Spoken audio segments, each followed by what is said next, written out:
Hello everyone, it's 18:30 on my watch. Welcome to the second webinar of the Eastern Cape Region chapter of SAI. And today, or this evening rather, we are going to focus on something that we all can relate to, and that is work integrated learning or work-based learning. And we have a few speakers with us tonight. I'm Rian van der Venter from Nelson Mandela University, a lecturer in the Department of Radiography and currently the Vice Chair of the Eastern Cape Region chapter. Just before we start, some housekeeping. You'll see you won't be able to unmute or put any videos on while the presentations are ongoing. So please put your questions in the chat as thoughts come to you, and we will take them during the Q&A session. And then during the Q&A sessions, we will allow you to be able to unmute if you would like to rather ask your question live. Then also, this webinar is recorded, and we will post the webinar on the SAI website under our chapter region section, and we will then, you would then be able to view it on there. And then we've applied for CPD points for those that need to gather CPD points, and we will then submit it through the service provider on your behalf for those with HPCSA, and for those with social work, pharmacy, and nursing, we will send you certificates of attendance that you can use for your purposes. Welcome once again, and without further ado, I would like to introduce our speakers, and I would like to ask the speakers, if I call your name, that you kindly put on your mic so that the audience can see you, although I have a picture of you on a slide. So this is the outline of our program for the evening.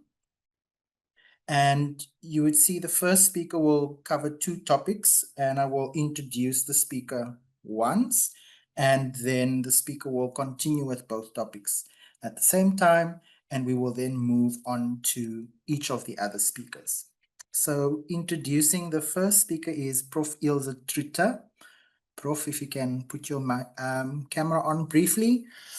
Prof. Trüter is currently a distinguished professor in the Department of Pharmacy at Nelson Mandela University and the leader of the DURU unit, which is Drug Utilization Research Unit.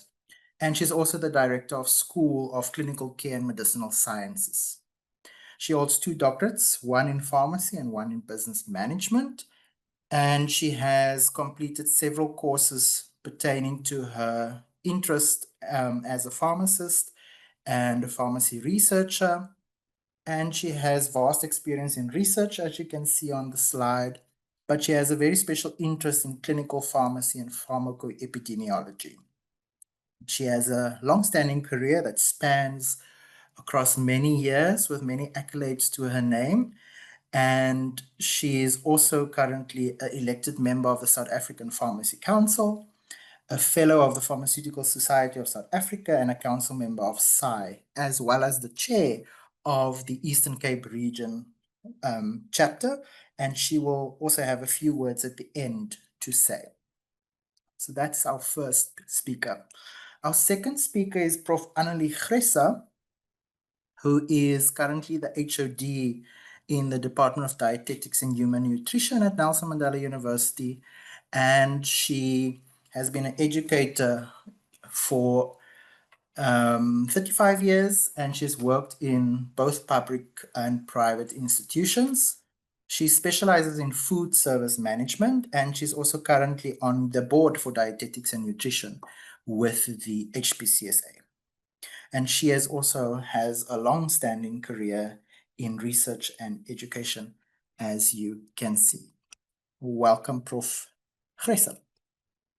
Then next is Dr. Kim Schmidt from University of Fort Hare. She's currently the Deputy Dean of Learning and Teaching in the Faculty of Social Science and Humanities, and she's a senior lecturer in the Department of Social Work and Social Development. She has a career spanning over 17 years within the social work program, and she has a special interest in fieldwork modules as well as strengthening the fieldwork program, and that's why we have Dr. Schmidt here with us tonight on this particular topic. You can see her research interest extends a few fields: social work training, child protection, and early childhood development, and she's also working on a book proposal currently, bringing together some scholars and academics across the Eastern Cape, unpacking social work and education and related matters. Welcome, Dr. Schmidt. And then our last speaker, but not least, is Ms. Karen Gerber from the Department of Nursing Science at Nelson Mandela University. She's a lecturer there, and she's been with the university for 14 years. And her teaching focus is general and comprehensive nursing science, as well as nursing management and leadership, particularly in the undergrad programs.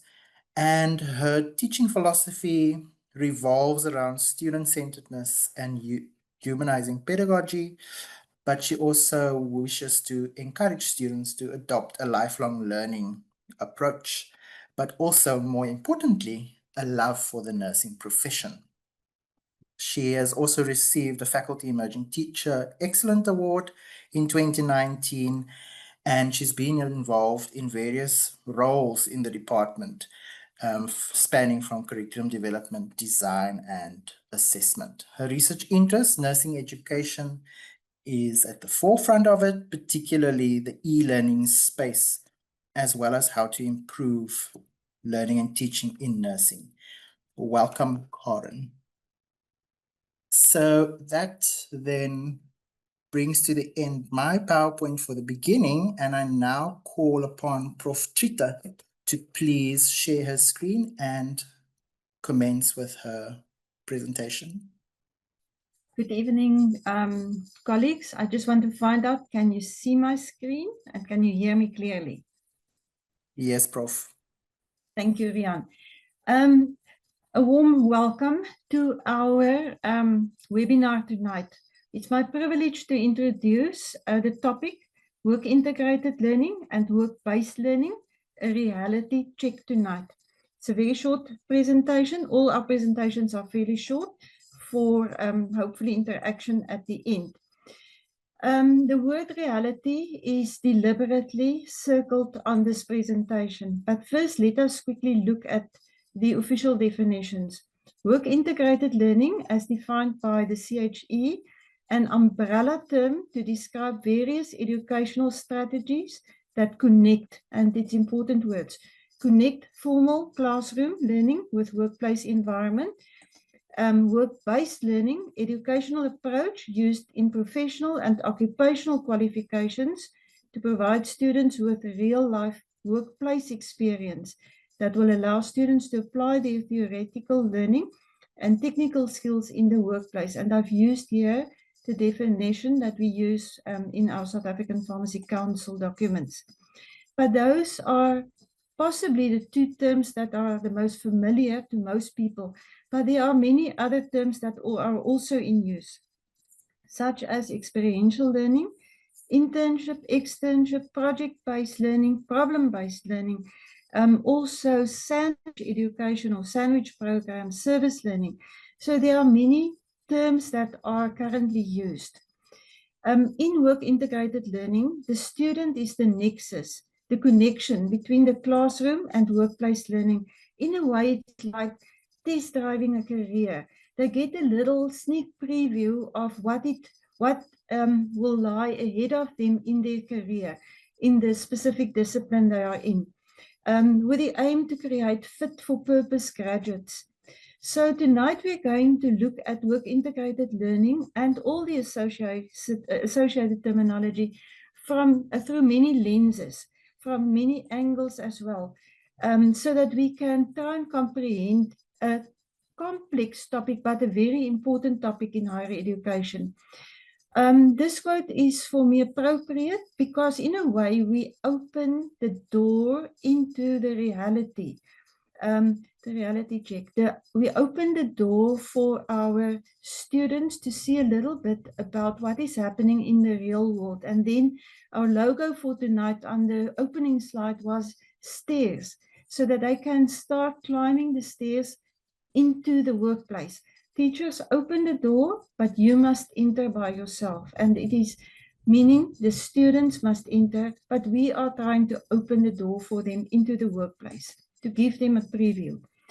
So work integrated learning, the umbrella term, a characteristic of vocational and professional oriented qualifications that may be incorporated into programs, and this is important at all levels of all three NQF sub-frameworks.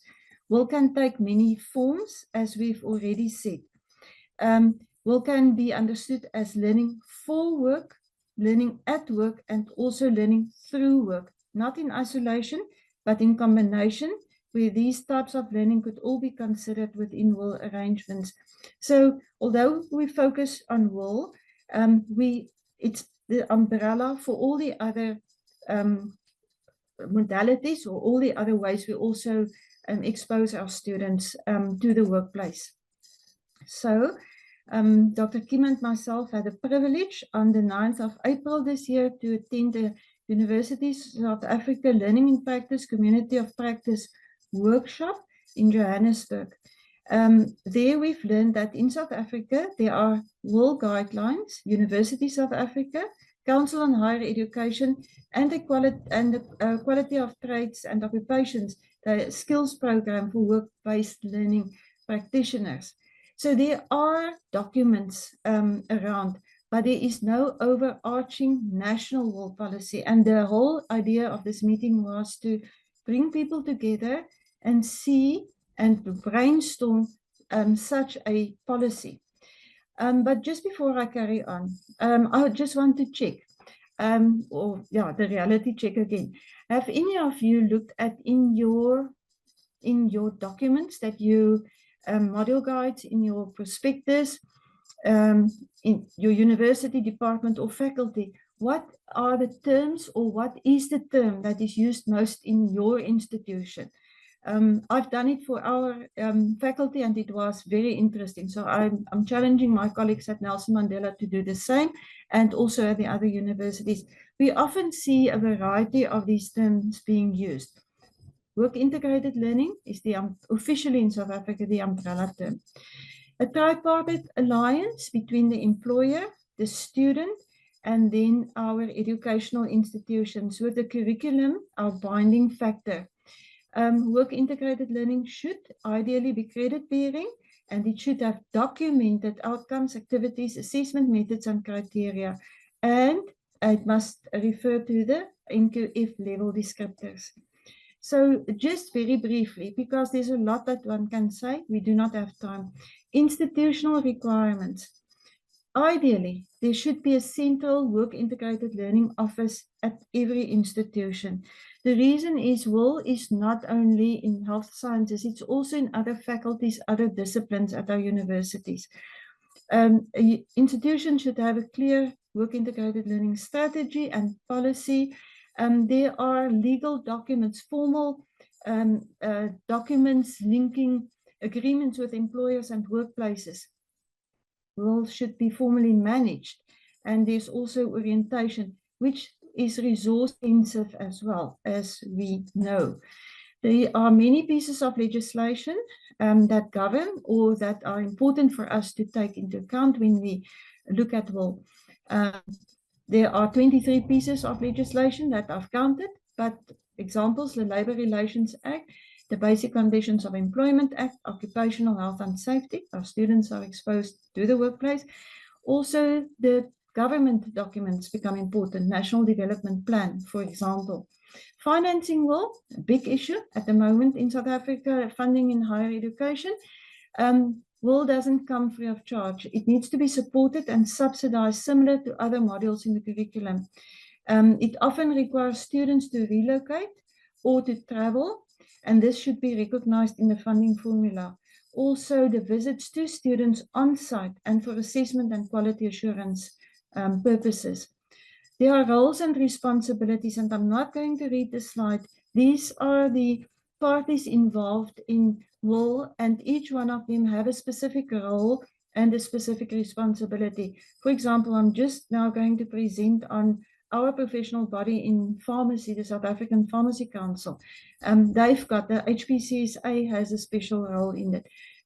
There's also our quality councils, the CETAs. There's a role for the CETAs to play as well. Education is not the learning of facts, but the training of the mind to think. And I think this is what work integrated learning is about. It's not only theory. It is now think on your feet in the workplace. Start to do problem solving in a real life setting. Albert Einstein's words may be very important for us when we design our work integrated learning activities. We're going to hear tonight the perspectives from 4 health professions. I'm going to start off with pharmacy, followed by dietetics, social work, and nursing science. It is by no way representative of our faculties and all the disciplines, but let us look through the different lenses. Let us make a start. Chairperson, Rian, can I move over to the next slide? The next presentation, sorry. Please go ahead, Prof. Thank you. Thank you very much. So colleagues, I'm briefly going to talk about work integrated learning and work-based learning, specifically in my home department, pharmacy. So our Department of Pharmacy is involved in work-based learning activities. So this is an extract of the prospectus. You will see during the registration for BPharm 2, 3, and 4. So the first years are not involved in. Our students need to do it, and we call it 280-hour externship hours. A minimum of those of 80 hours must then be in their 4th year. And there's a specific BPharm 4 module, clinical placement. It's one of the major exit modules of the pharmacy degree, 30 credits, hospital industry and primary healthcare. I'm involved in PEPA, placement of our students also in pharmacies and in clinics.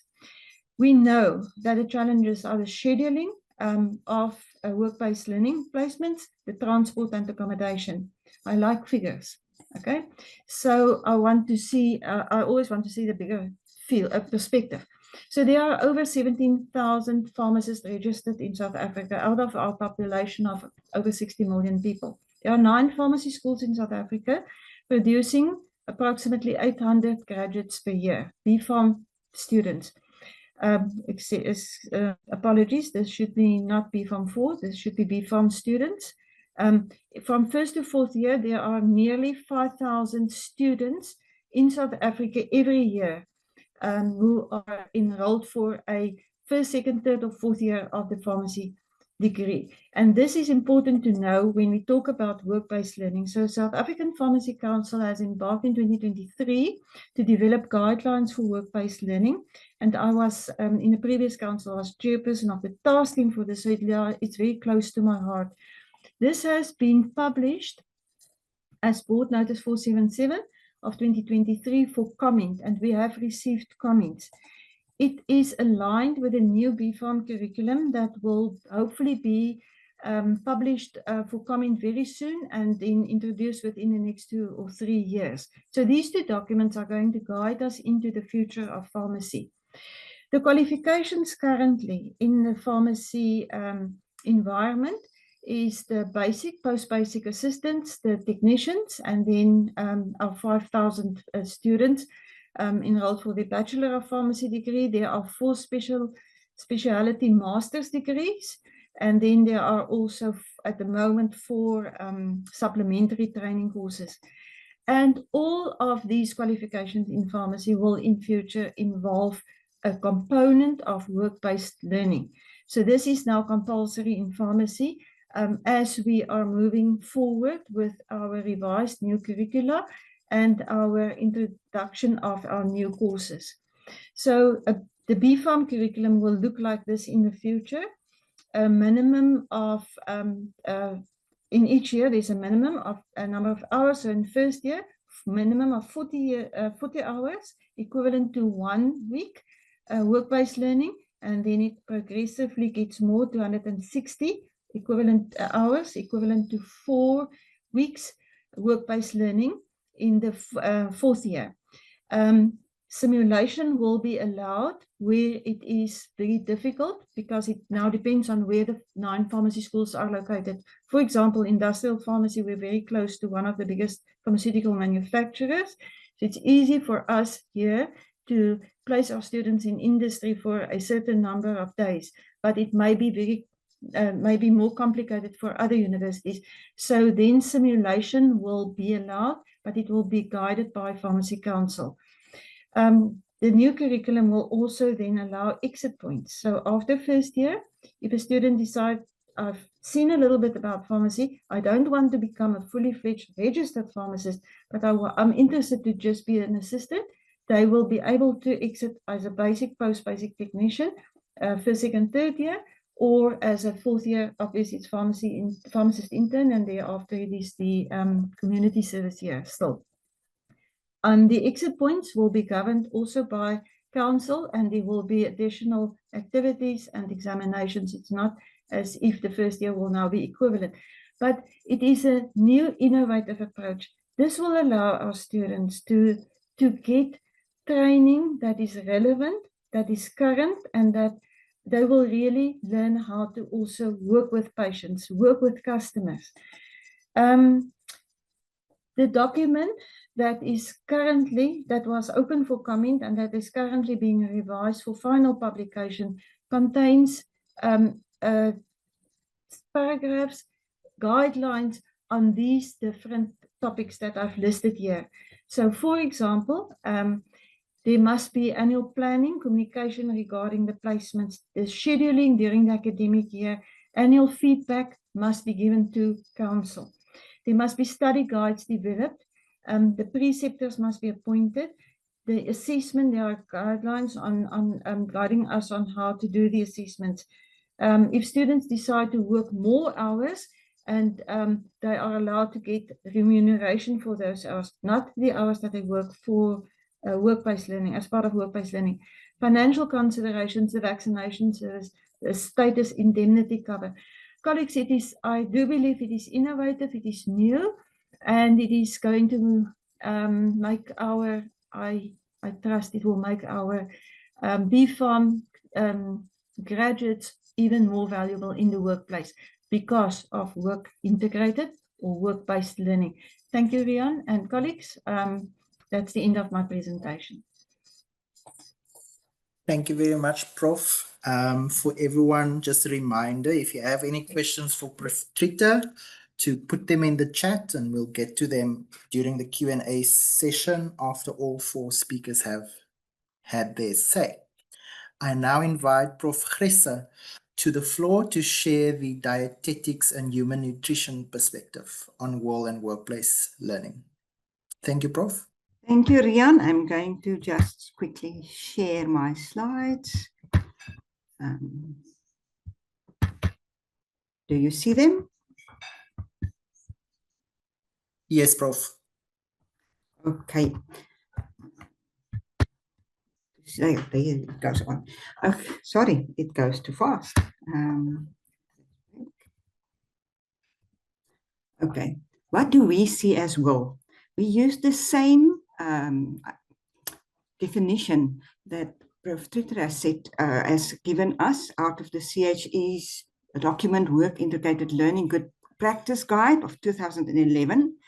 But we do not really make a difference between work integrated learning and work-based learning. We just call it work integrated learning, and in our 4th year we call it the internship. For us, it's about the range of academic disciplines and the integration of formal learning and workplace concerns. In this integration, we also see it as dietitians that always work in a group. It's not only integration of their own learning, but also to integrate their communication and their learning with what happens in other programs on the clinical platform. We have a specific guideline, the guidelines on internship for dietetics and nutrition students. It speaks a little bit more about the 4th year, but it also covers the other years. So what do we do? We have in our 1st and 2nd year, as part of the practical applications, 2 to 4 hours twice a week of work integrated learning. We usually work in groups of around 15 in both the nutrition and in food science, basically. In the 3rd year, our students are 1 day per week on the clinical platform, and they rotate. So 1 week it will be in therapy and 1 week in community nutrition. They are in the hospitals, community clinics, schools, schools for the disabled, early childhood development centers, old age homes, and everywhere else. Then they are also 5 hours per week, but they in the 1st semester where they work in food services, and it's also all kinds of food services, but mainly hospital food services. They work usually there in group of 5 students for a placement. In the 4th year, the bulk of our work integrated learning is done as part of the internship, and they work in blocks of 8 to 10 weeks, and it's usually 1 to 3 students per site. Here you can see therapeutic nutrition. It is 5 weeks in one hospital, usually Dora and Ginza, and 5 weeks in Livingston or in PM Provincial if we talk about Port Elizabeth. But it can also be 10 weeks in another hospital, for example, in Frere or Cecilia Makwani in East London. There they do the full process, what we call the ABCDE, from the anthropometry, the biochemistry, the chemistry, clinical, the diet and the environment. They know how to apply it. They use case studies, prepared and unprepared case studies, to implement and to apply all the knowledge that they have. For assessment, they usually have presentations of their cases, and in the end, they do a portfolio. For community nutrition, it's usually a 10-week block in the 4th year for 1 student per clinic. The clinics are very small, so we can only place 1 student there at a time. From the clinic, they do outreaches to schools, ECDCs, old age homes, community kitchens, etc. And this is assessed by activities while they're busy, and the supervisors assess it, and also a portfolio. And in the clinics, they do a situational analysis, counseling, group education. They plan interventions, execute the interventions, so they are quite active and busy in there. As you can see, it's not always at the clinics. Clinics don't have place. Sometimes it's somewhere on the ground outside the clinic. In food service management, we mainly do the 4th year in hospital kitchens, where the 3rd years go to other kitchens too. It's an 8 weeks block, and we work on the floor. They shadow the manager, and then they do a portfolio of tasks, from compiling duty rosters to stock take, the planning of therapeutic diets, plate waste studies, and many, many more. For assessment, they complete a portfolio. They have a management day where they also are evaluated. In that day, they take over the management of that kitchen, and they have a training day where they specifically concentrate on the training of the staff in the kitchen. Challenges that we have, of course, quite a number. The stringent process of accreditation of each site. We do understand why, but it does take time, especially if you think that we have 34 sites from Hevensdorp up to East London in order to see that our students have enough space. Then the lack of dietitians on the clinical platform. You have talked about 17,000 pharmacists, Prof. Treter. We are just over 4,000 dietitians, that's all, in South Africa.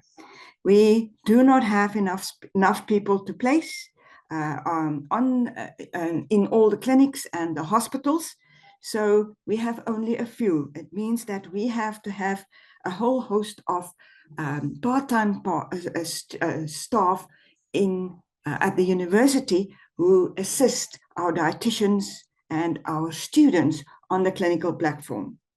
Of course, there's also a lack of funding to use this university staff on the platform. Another nightmare is transport of our students to the various sites, and especially if we start going a little bit further, like Humansdorp and East London.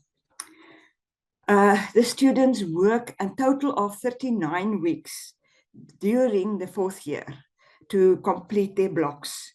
They also have to write examination in November, so they have like 10 months to do the 39 weeks. It means that they start early, around the middle of January, and they have 2 weeks of leave during the year.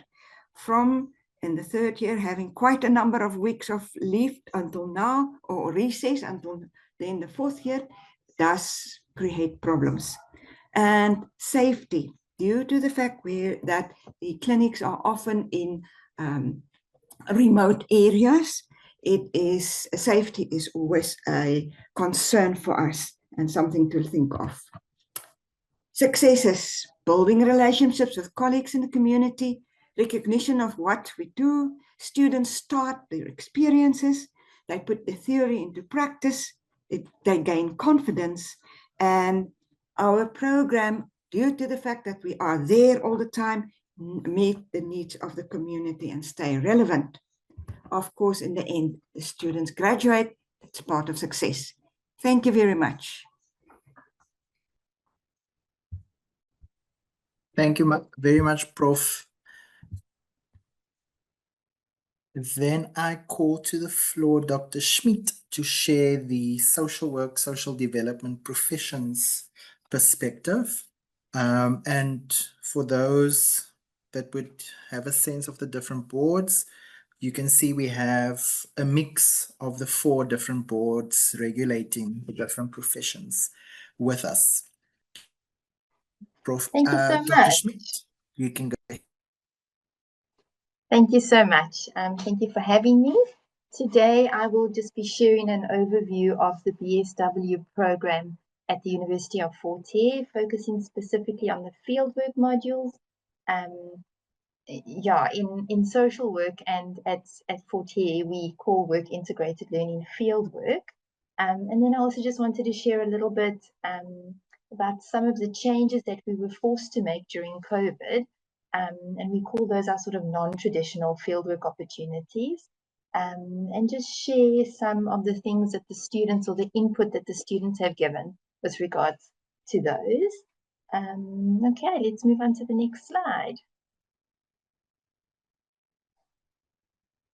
All right, so there you can see the definition of social work. So already in the definition there, you can see that social work is a practice-based profession and an academic discipline. And that sort of guides our 4-year BSW program. You'll see as I give you an overview of the program that we have sort of quite an even amount of theory credits as we do for our fieldwork modules. So quite well balanced from 1st year through to 4th year.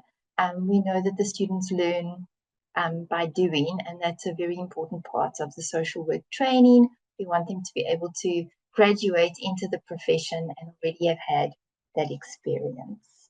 All right, let's go to the next slide. All right, so here's an overview of our program. You'll see that they in year 1 already are starting with their fieldwork modules. Initially, it was a taught module, and then they would sort of do simulations, role plays, case studies in class. And during COVID, Fort Hare was completely unprepared for the move to online learning. The university was unprepared, our students were unprepared, our staff was unprepared. So we really were very challenged, and we had to sort of come together and relook everything and figure out, especially with the fieldwork programs, how we were going to get this done. Because we weren't able to come onto campus. And when campus did open, we weren't allowed to have small group meetings on campus with the students. And so that's where we really started to look at our fieldwork programs. And we had the year before COVID applied for UCDG funding. So there was a call that went out at the university. And as social work, we applied for some funding for student development. So we were very blessed to have access to that funding. And so we relooked our first and second year fieldwork programs. And we brought in a really strong mentoring program for the first years. We actually work with one of our NGOs. I think in PE, it's called Lifeline. And in East London, it's called Masitete. And they have this really good personal growth and development course that they run, which they do in the communities, and they have been doing for many years. And so we got them on board, and we brought them in alongside the skills module. And we actually asked them to do a personal growth and development course with our students. Included in that is some trauma debriefing. And then we go into a basic counseling skills program. So through that program, we are able to get our social workers that are in the field and in the community to come on board and start working with our students, getting to know them, be invested in their training from the first year level. And if I listen to Prof. Tritter in the beginning, she said work integrated learning is learning for work, learning at work, and learning through work. And if I look at that sort of definition, then we really were at a first and a second year strengthening our learning for work and learning at work. Because by the time they sort of get to the end of second year, third and fourth year, it's very much a shift to learning through work. So we were able to use our UCDG funding to sort of outsource that work, or the practical parts of that work, and then really draw the first years closer to what was happening in the field. For the second part of the mentoring program, we worked with all of our local NGOs, and we asked them to host small groups of students for over a 5-day period. And then the students choose 2 agencies where they would like to go and spend a day working with a social worker.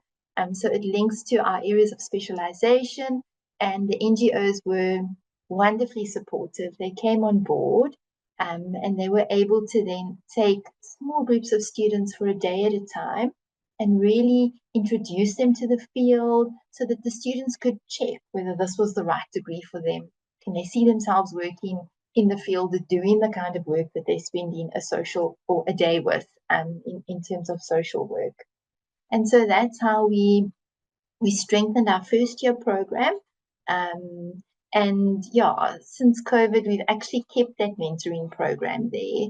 The students have given such good feedback about it. They really enjoy doing the mentoring program and visiting the agencies. So we've kept that, and our UCDG funding has really helped with that. We're actually able to pay the NGOs to do this work with us and for the students.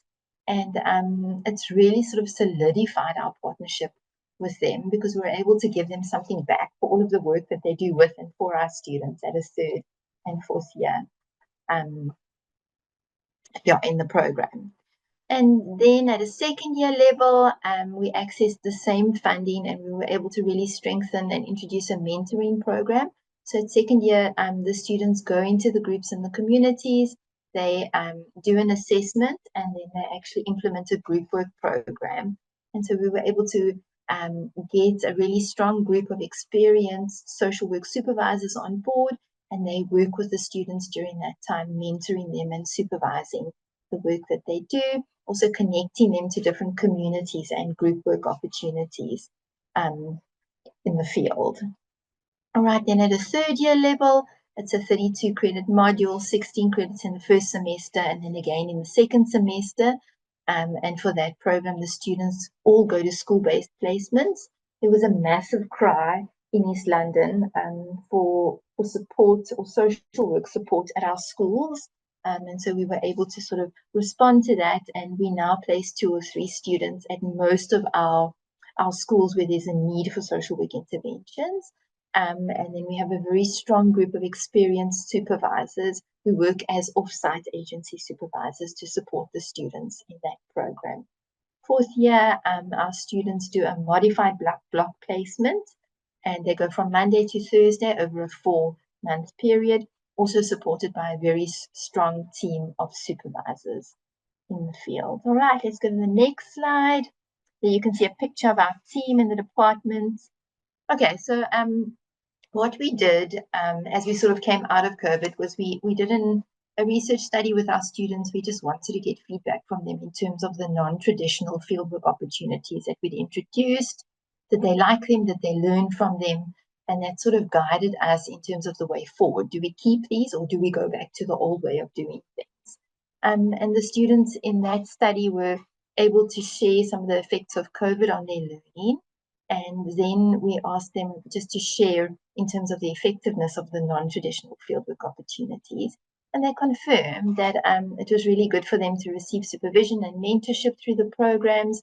They felt the workshops were educational. They supported knowledge sharing. There was a development and a rebuilding of self-confidence. We often find that our students, most of our students come from a disadvantaged background, and they come to university with a lot of their own trauma. And what we would find through the fieldwork modules is as they start to work on difficult cases or in difficult communities, then they would struggle with their own trauma. And sometimes it would make fieldwork really difficult for them. So bringing in that sort of mentorship program from a first year level really seemed to have helped the students in terms of that. I spoke about the mentorship program being a support for their own personal trauma, and that it was a real opportunity for them to practice the skills and develop in their application of knowledge. They also appreciated the opportunity to connect with others. We've just done another research study now where we also spoke to our students, and we wanted to find out from them, how do you learn?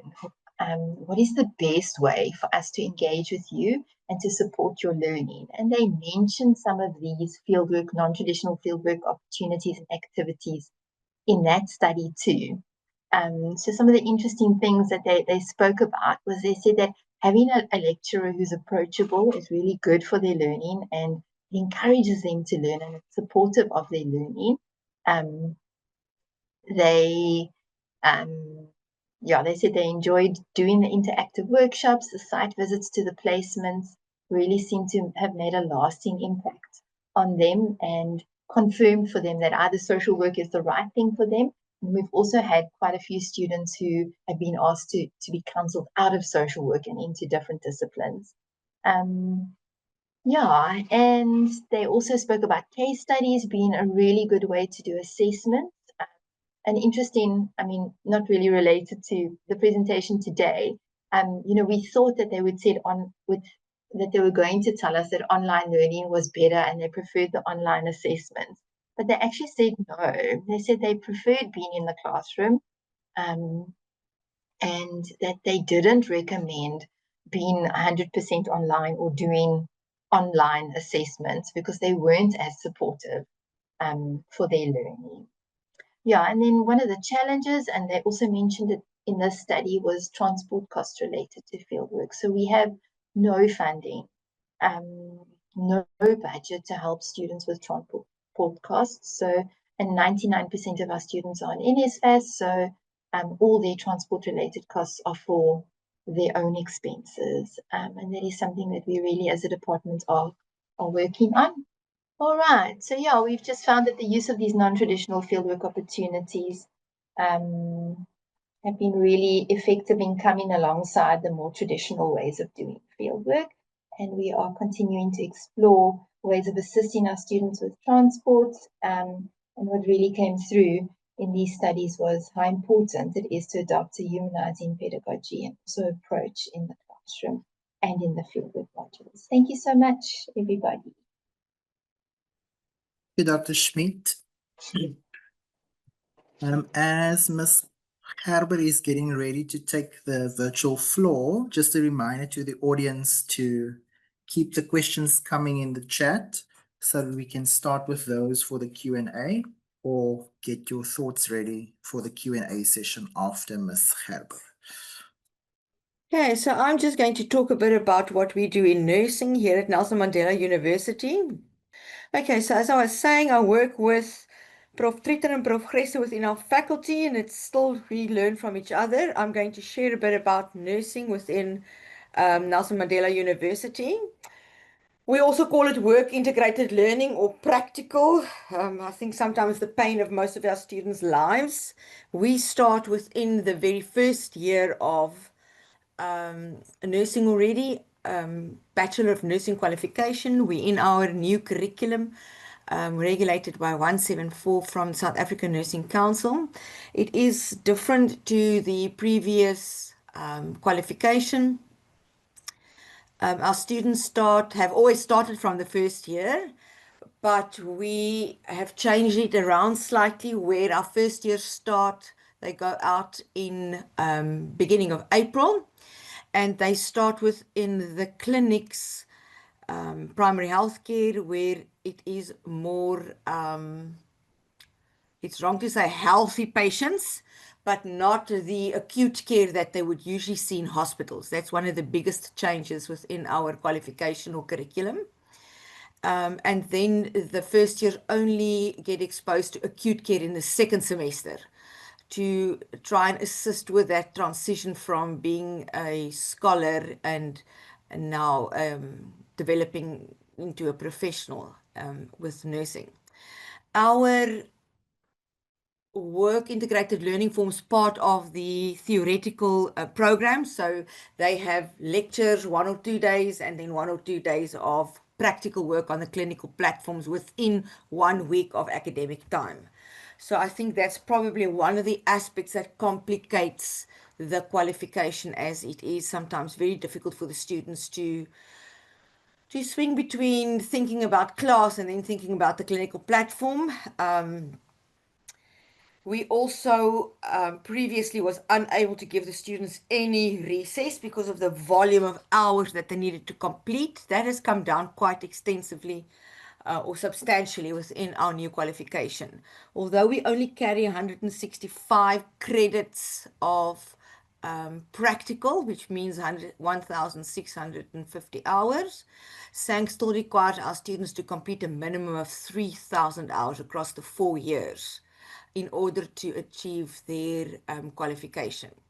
And with us in South Africa, our Bachelor of Nursing has 1 full third midwifery placements. So that's 1,000 hours in midwifery and then 2,000 hours in more a generalized nursing environment where they work in primary health care, clinics, acute care, mental health, high acuity units, and then I said 1,000 hours of midwifery. We also new to this qualification have a very delineated component of what is allowed for simulation, what is considered clinical practice at the bedside nursing, and then what is role taking, which is new to the undergrad program. It was never like that. The role taking we allocate in second semester because then the students are have the ability to be more confident in their skills. We try and place the more credit-bearing critical skills within the first semester. We also start, as of last year, we start our academic years with a clinical block to try and lump some skills together so that when they get to placements, they have a bit of demonstrations and practices under the belt. And then we also try and align, the goal is to, very true to what Prof. Tretter said, is the learning for work, at work, and with work. But it's not always possible. The program is designed to align the theory with the practical. So we talk the disease process and how you nurse it on the Tuesday, and we show you the skills on the Wednesday, and hopefully Thursday and Friday you're going to the hospitals or practice area. But unfortunately, what is on paper does not practically always come to fruition, and that's some of the challenges that we face. So just to give you a little bit of what we do in our program, 4 years, the regulation is national, but how each nursing institution or nursing school interprets it is is different, so we don't all work across the year in the same way. Our first years, we have 50 first years and 15 extended students. Our extended ones don't go into practice at all. They only go into practice the second year of the extended program. I said they start with primary health care. They work Tuesdays and Wednesdays, 7/4s in the first year.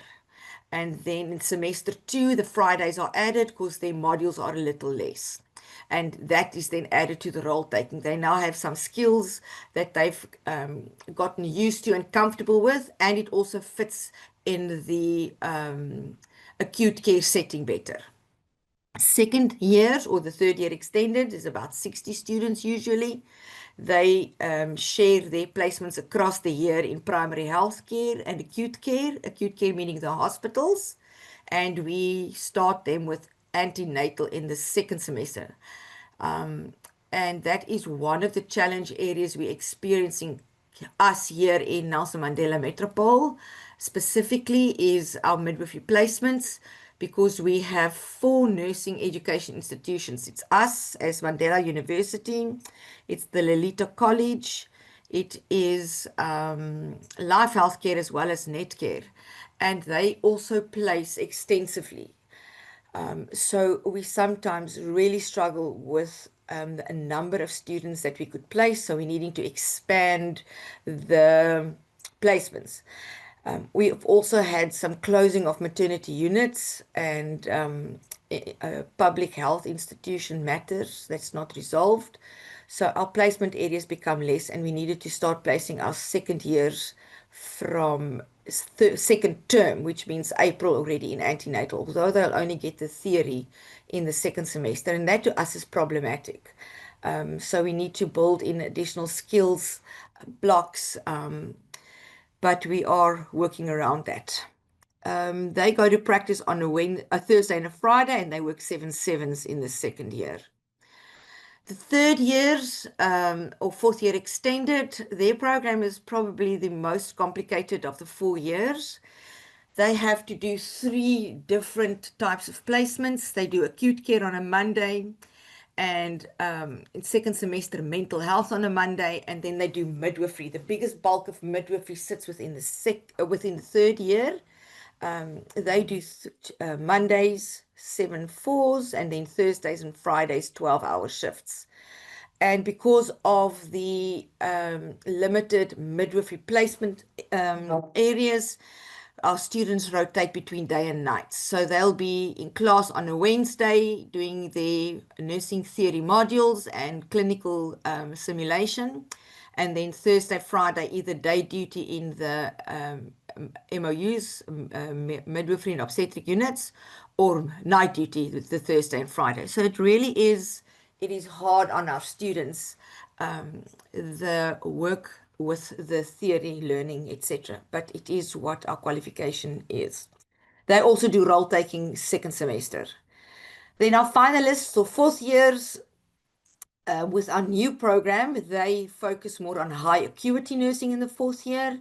So they do high risk midwifery, and they also do high acuity placement within the acute care setting. So they'll be exposed to emergency or trauma units, ICU units, theater, and the renal units. And when we started the program, we had a tiny amount of students, 25. And as our numbers were able to increase, we now sit with approximately 60 within the fourth year, and between 50 and 60. And we have extended our semester modules to year modules to allow for adequate placements within the specialized units, because the high acuity units in nursing or in acute care is smaller units. It's not large general wards. It is small number of beds. Like, an emergency unit has 8 or 10 cubicles, if that's a P1 emergency unit. ICUs are smaller. Renal units are smaller units.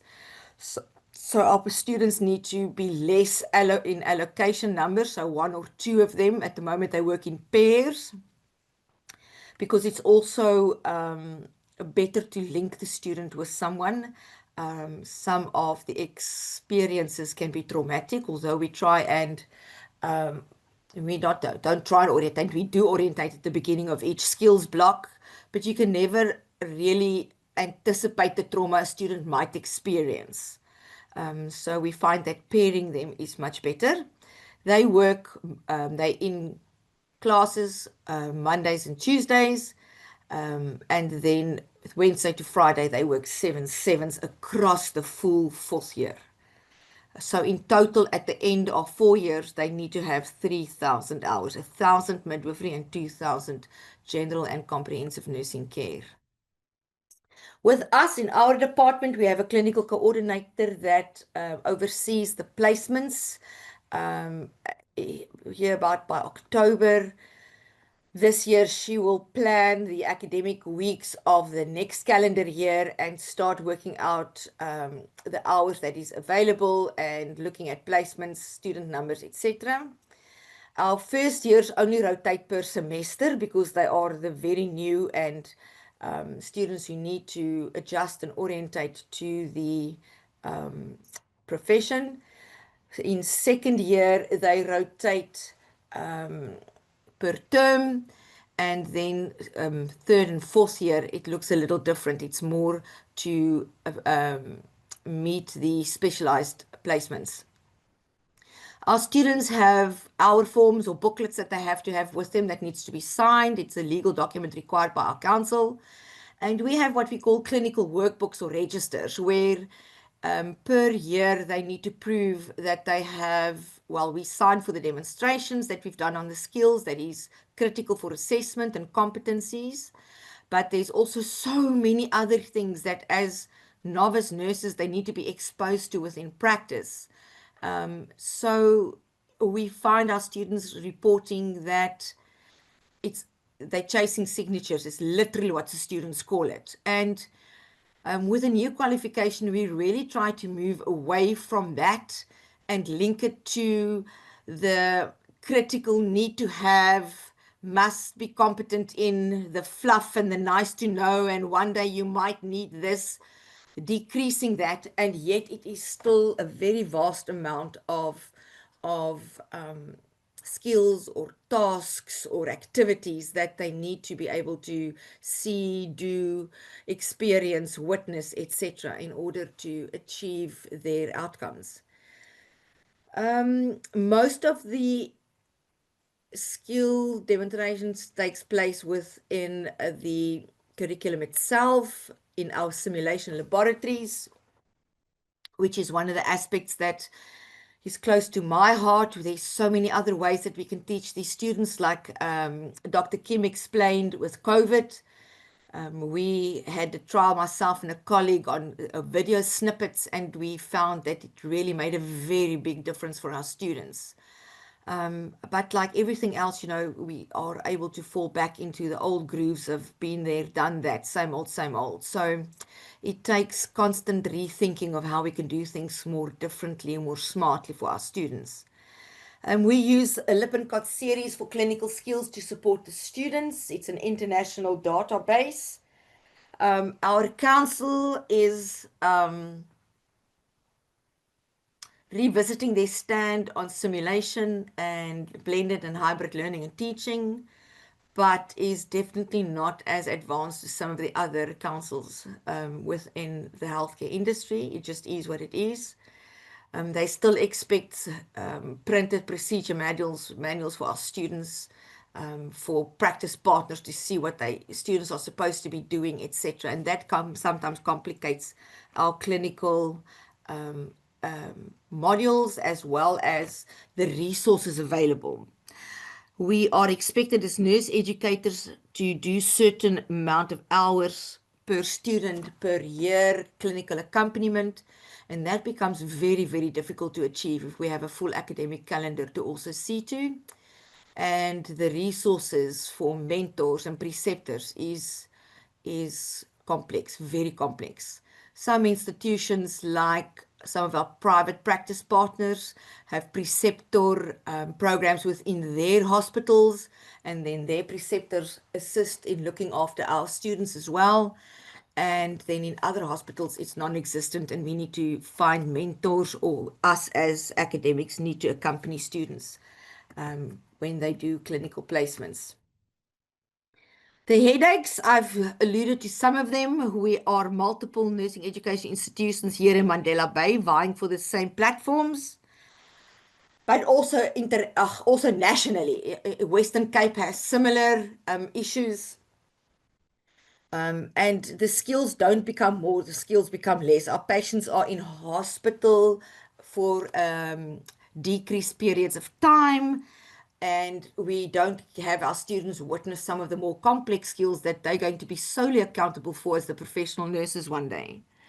Transport, I've heard transport come out in all of the disciplines that have presented tonight. It is major for our students.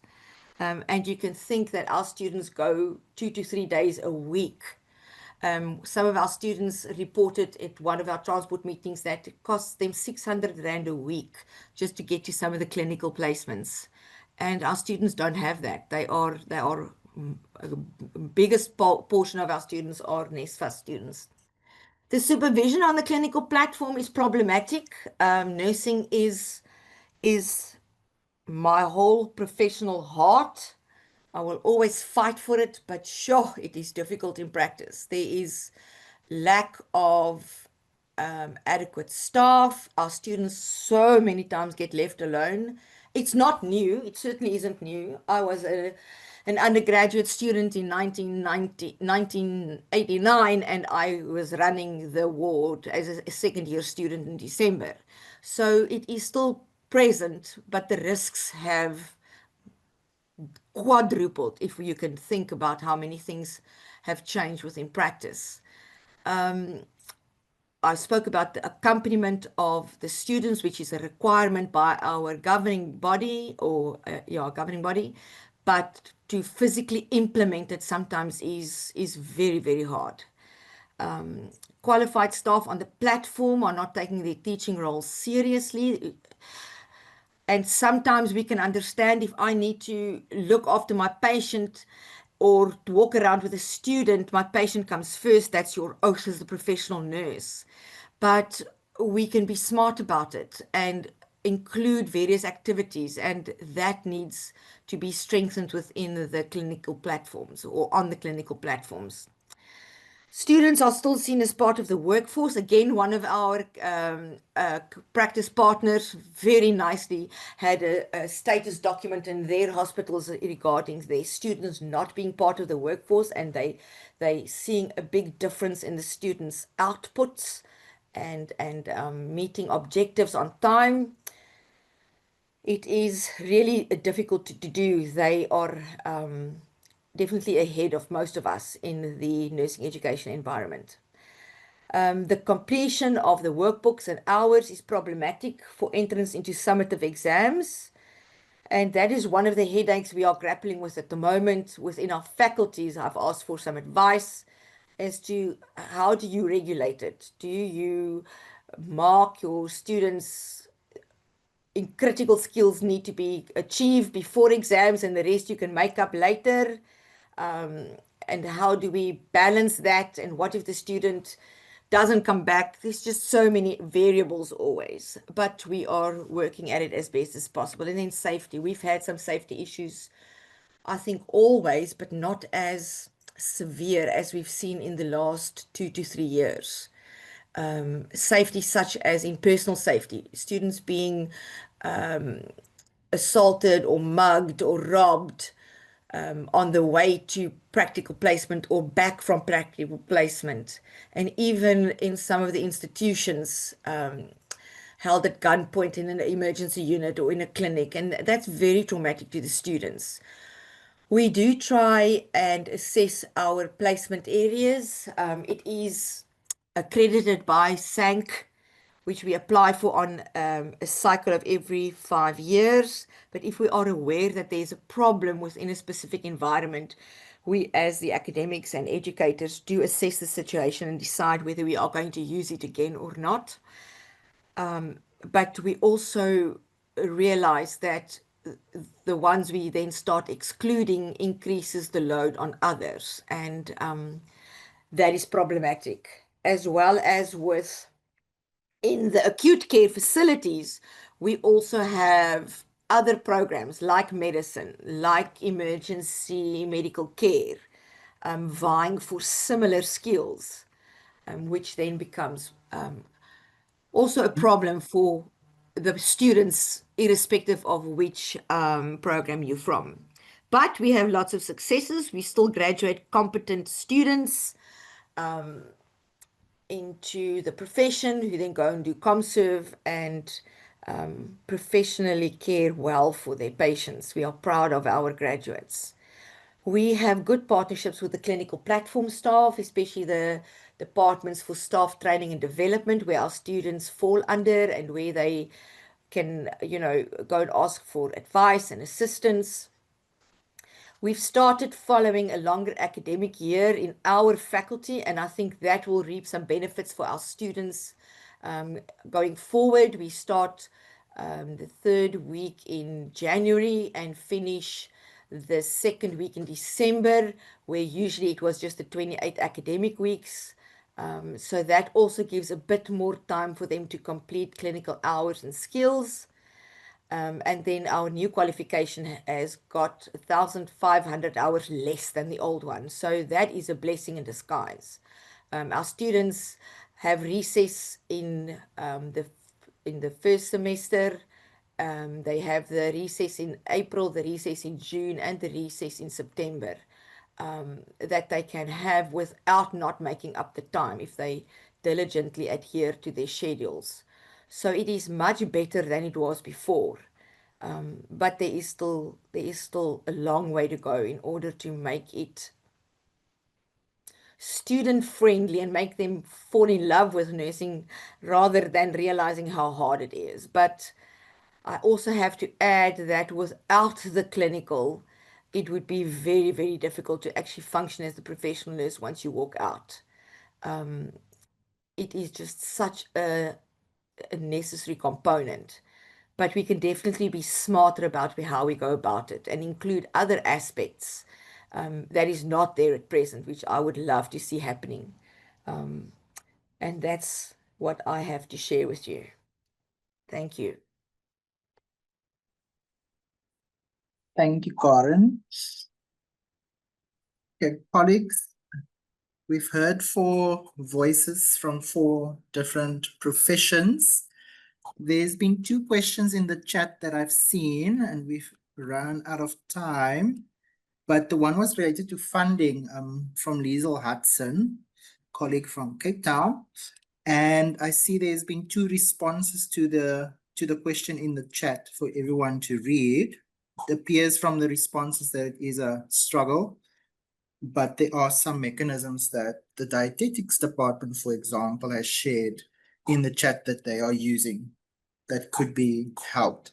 And then there was a question about world policy for institutions that I see Prof. Trita has answered in the chat as well. So because we are over time by 16 minutes now, I would like to hand over directly to Prof. Trita for the closing remarks and announcements. Thank you. Thank you, Riaan. And colleagues, thank you for staying until the end. We apologize that we are way over time now, but thank you for attending. Just 3 short points. Remember the SAI conference, the 1st to the 4th of July in Bloemfontein. If you are interested to attend, you can still register. 1st to the 4th of July. Bloemfontein is the host this year. And then just a little advertisement, our next webinar, the 3rd one for this year, will take place on Tuesday, the 24th of June. So that is basically just over a month from now. Neil Cram from Rhodes University, you may remember him from last year, he was a speaker in one of our webinars. He will show us how to write effective prompts when using generative AI tools. And I think that may be a winner as well. definitely something I think that is relevant and topical at the moment. So please make a note, Tuesday, 24th of June. It's a Tuesday, not a Wednesday evening. So we deviate a little bit from the day of the week. And then the last webinar for this year will be on the 12th of November. And the topic is inclusive and affirming care, provision for sexual and gender diverse patients. And Rian and colleagues will lead us in that one. That is what I can say, Rian. And thank you very much, colleagues, for listening to us. Rian, back to you. Thank you. Thank you, Prof. Thank you to everyone that stayed with us until now. I hope it has given you some food for thought, maybe reinforced that you are doing the right thing, but also maybe given you some different ideas that you can possibly play with in your own settings. Have a good evening, and we would see you again in June for our next webinar. Have a good evening, everyone. Bye.